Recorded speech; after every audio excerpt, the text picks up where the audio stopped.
I got digital dash, came right with a op. I walk in the store and I buy the stock. I hide in the bins and pull off the lot. Got Tiffany diamond, it cost me a lot. They flying like birds, but drop on this hot. 400 degrees, I burned up the block. Burn out, make one call, they turn out. CC the gang, get the word out. When the shit getting hot, you the first out. Cover my wrist with a watch and I flood it with rocks. Now I look at the time all day. EP high, right through your block and I drop off the top and I know you can see my face. You my dog at the end, don't care what the bitch is. Yo, what's up with YouTube? It's your boy Fitz back in here with yet another video. Today, I'm coming at you guys with another build video. And I was doing these like updated videos before we started Banger Week, but y'all hit 10K, so I had to go crazy for y'all. But yeah, shout out to all y'all that subscribed during Banger Week. Shout out to all y'all that subscribed before Banger Week. Shout out to all y'all that's gonna subscribe after.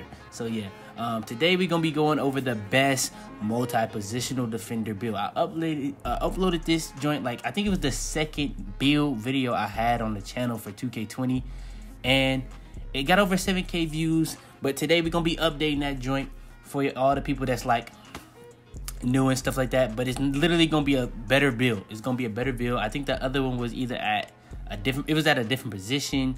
It had less badges, stuff like that. So today we're gonna make it an even better build in a lot of different aspects. So yeah, man, without further ado, let's go ahead and get straight into it. All right, so first things first, what you're gonna do is make them a small forward. All right, next is gonna be the pie chart. The pie chart, you're gonna go with your multi-positional defender build. So with that being said, you're gonna go with the lockdown or defensive rebound pie chart. And that's gonna be the full red pie chart. And that's gonna get you Hall of Fame defensive rebound badges. Then after that, what you're gonna be going over is your physical profile. This is where you're gonna be going with your physicals when it comes to speed, acceleration, strength, and vertical. Now, what I do on my guards, I go with speed. When I'm going like with a big man that can get contact dunks, I go with the speed and strength. But since this is like a well-rounded defensive build, you kind of need all of that. So I go with the balanced pie chart, where I get the balanced speed, acceleration, strength, and vertical. All right, next is the most important part of the video. If you miss this, you kind of mess up pretty much everything else that's going to be in this video. And this is going to be where you make or blend this build to be what it's going to be, the multi-positional defender. And yeah, I start with the close shot going all the way down to the defensive rebound. So yeah, man, let's go ahead and get straight into it. The close shot is going to be at an 83. Driving layups at a 73. Driving dunk is at an 85. Standing dunk is at a 71. Post hook is at a 65. Mid-range shot is at a 35. Three-point shot is at a 35. Free throws at a 54. Post fade is at a 30. Pass accuracy at a 76. Ball handles at a 42. Post moves at a 60. Interior defense at an 81. Perimeter defense at an 88. Lateral quickness is at an 83. Steals at an 89. Blocks at a 92. Offensive rebounds at a 77. And defensive rebound at an 86. So you see, everything on defense is all the way up except for your rebound stats. Your rebound stats is not max. Then you got your playmaking. You're not gonna have any ball handle, but you're gonna have good post moves and pass accuracy. So this is gonna be one of those builds that's gonna actually be pretty good at the 1v1 no matter what you're going against. It might be a little difficult to score. Now, if you're going against a guard, you can low-key put them in the post, but it's going to be easy to get stops type stuff. But if you, it's going to be different. Now, this is just going to be like pretty much a predominantly lockdown build. If you're playing like the 5v5, you're going to have to play lockdown, guard the best player type stuff. And then on defense, on offense, you either just going to have to like cut the whole game or just get the fast break points, stuff like that. But you're going to be kind of like the Andre Robertson on offense because you can't shoot. And then when you're playing threes, it's pretty much the same thing. You really just going to have to cut the whole time, be the pick and roll man. Kind of play like the center position in the threes. It's kind of more like a 3s-2s build if you're playing the park, I guess. You really can play both, but you kind of have to be like that big man role. You're going to have to play with somebody else, two people that can shoot for this build to really work to its full potential. But yeah, you get 15 finishing badges. You do not get Hall of Fame, so that's at least 5 finishing badges. You get 1 shooting badge. You didn't put anything up on shooting. You get at least 1 gold playmaking badge, which you getting 3 playmaking badges upgrades total. Then you get 27 defensive rebound badge upgrades total, and that's going to get you the 6 Hall of Fame defensive badges and then 3 left over, so you can get you a gold, a silver, bronze. It doesn't really matter. We're going to get into the badges later, but for right now, we're just going to go over the height, weight, wingspan, and then the takeover. All right, next, you're going to be going over the height. The height that you're going to be is 6'9". 6'9" is the best height for this build. That's going to be allowing you to be able to guard multiple different positions, whether you're guarding centers, guards. You're going to be tall enough to guard centers, quick enough to guard guards. If you look at your lateral quickness, it's still a 76. It goes down a lot, but it's still a 76. Your speed is still a 75. Your acceleration, still a 70. Your strength even goes up to an 88. So yeah, it's really going to be very, very well-rounded on defense to be able to guard all positions. That's why I went with the tallest height possible for a small forward.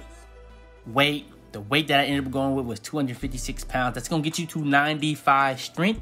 Your lateral quickness is going to go down too, but not your acceleration. Your acceleration does go down to a 67.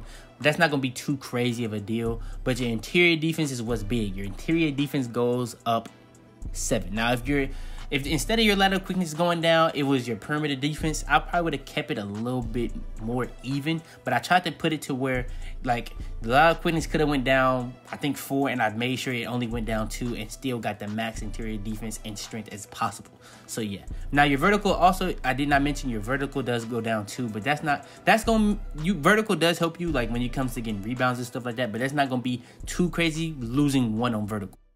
All right, and next is going to be the wingspan. The wingspan, I ended up going with 90.7 inches. That's going to put your strength down, your ball handle down, your post moves down. But it's not going to put your three-point and mid-range shot down. Now, I put it up just so that you wouldn't lose block. And at that point, I just was like, I might as well keep putting it up. I tried to see if the strength wouldn't move. The strength wouldn't move for like the first and second. But I ended up just going with +3 to get the steal as high as possible. So yeah, but the block, if you put it down at all, the block will go down, and I wanted my block to be max. So yeah. All right, and one thing I did forget to mention on the wingspan, this is where I usually go over once you hit like 99 and 99.9 or 96, 97, 98. Once you go to 96, all these attributes will go up 1. Once you hit 97, all these attributes will go up 1 again. All these attributes will go up again at 98. All these attributes will go up again at 99. And then again at 99.9. So you can get a total of +5 to all this. Speed, you can get that up to an 80.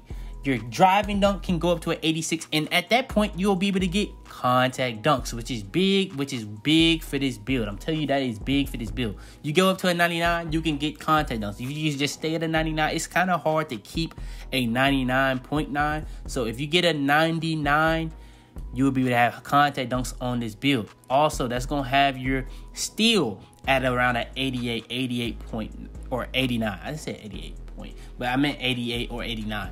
Your speed, you can get your speed to a consistent 79 or an 80.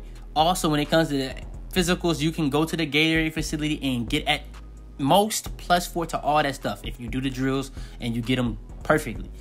Now, like, if you get all that stuff, that can be +9. So you can get your strength up to a 99. You can get your acceleration up to a 76. You can get your vertical up to an 81. You can get your speed up to an 84. So that all is good. That's all good, bro. So even your three-pointer and mid-range can go up to around a 40, which is not going to be that crazy of a big deal, but it will make a difference. It will actually help you really hit some shots sometimes. And then, yeah, that's going to make this build very, very glitchy at 99 and 99.9.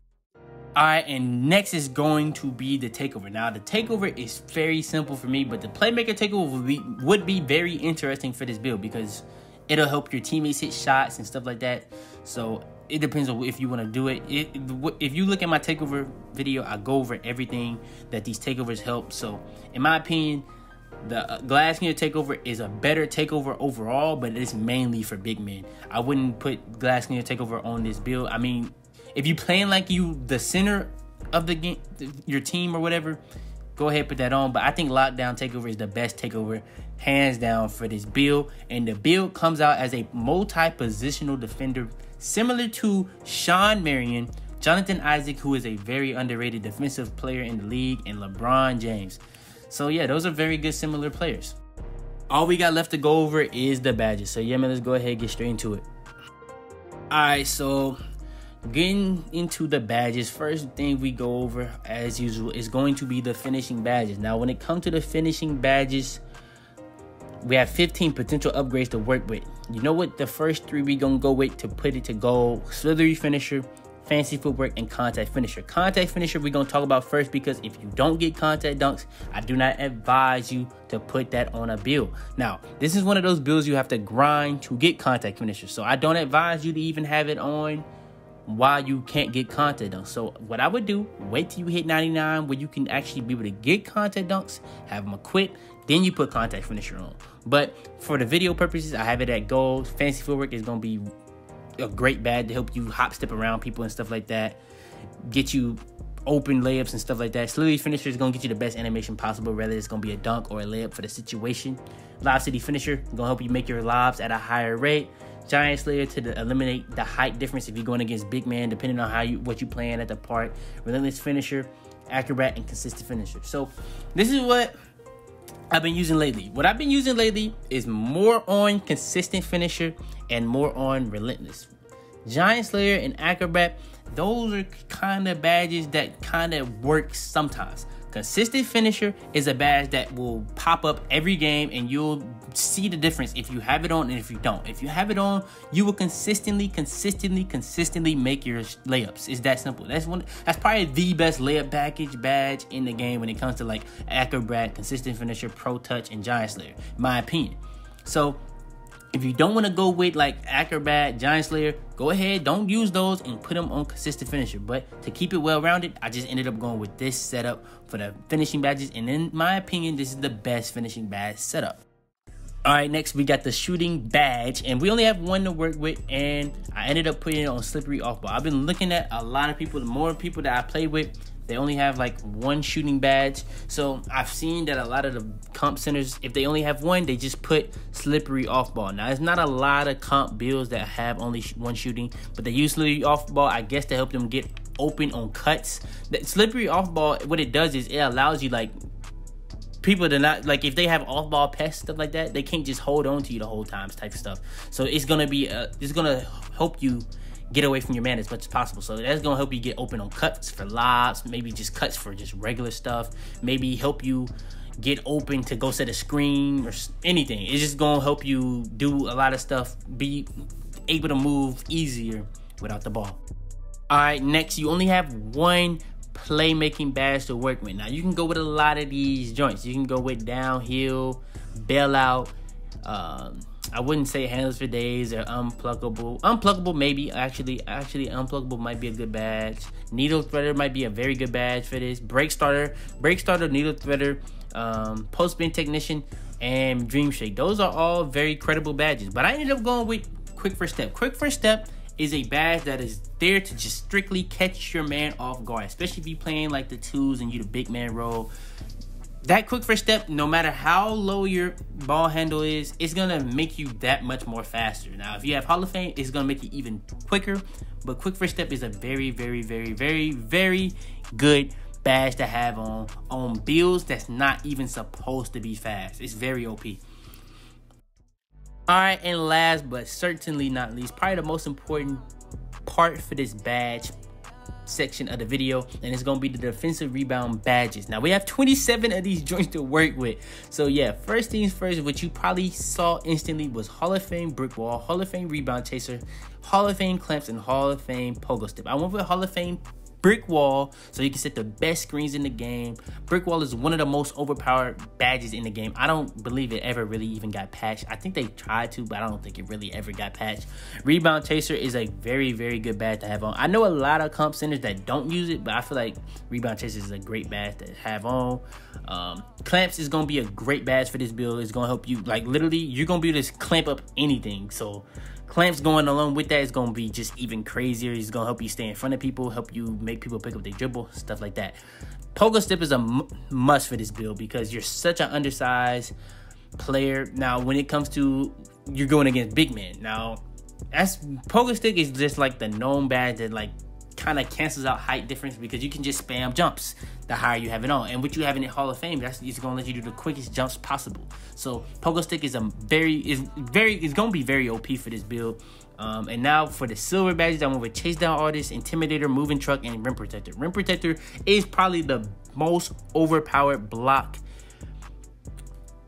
badge in the game. It's either that or pogo stick, or not pogo stick, but Chase Down Artist. Those, but you get both of those silver. Rim Protector gets you like ridiculous animations at the rim. Like, so what it does is a badge to cancel it out. It's Giant Slayer. A lot of people don't use Giant Slayer at the park or at the rec. And yeah, Rim Protector is a very good badge to have on. It's going to get you a lot of bailout blocks, to be honest. That's really what it is. It's just bailout blocks at the rim. Chase Down Artist, another badge. It's pretty much just bailouts. Blocks in this game are kind of bailouts. I'm not even going to lie. But Chase Down Artist is a very good badge. It's going to help you get quicker jumps, chase down people quicker, stuff like that. It's going to get you better blocking, quicker block animations when trying to chase down people. So it's really much going to save you 2 points, bail you out at 2 points, stuff like that. Intimidator is the best shot contest badge in the game. The higher you have that, the better shot contest you can have. Now, you could try to put that to Hall of Fame and take some of these badges off, but I put the silver. Moving Truck is a much-needed badge if you plan on having to play any type of big man. I wanted to get it to Hall of Fame because it's kind of a badge that you kind of need to have, but I just went with silver. It's going to help you eliminate everybody that has, like, back down Punisher, if they're stronger than you, stuff like that, and they want to play in the post. Moving Truck is a perfect badge for that. If you want to cancel out, like, drop steps and stuff like that, you want to put on post move lockdown, but I didn't have enough for that. And then the bronze badges, box, and interceptor, and pickpocket. I put box on. I don't usually put that on for big man builds, but I watched the video for a Laker fan. He said that's one of the badges that you just have to have. So shout out to Laker fan. But yeah, he said for big man, box is just a very good badge to have on. I don't even think he said he used rebound chaser. He just uses bronze box. So yeah, bronze box is the badge I ended up going with. Interceptor to be in those lanes as much as possible. Pickpocket to get as high a percentage steal. When you clamp, you know, when you got clamps, you getting up in somebody's body, playing on full court or guarding them wherever. Pickpocket is going to help you get steals from bronze to Hall of Fame. It's just going to keep getting better and better. If you don't have it on, you can still get steals, but bronze is just going to help you that much more.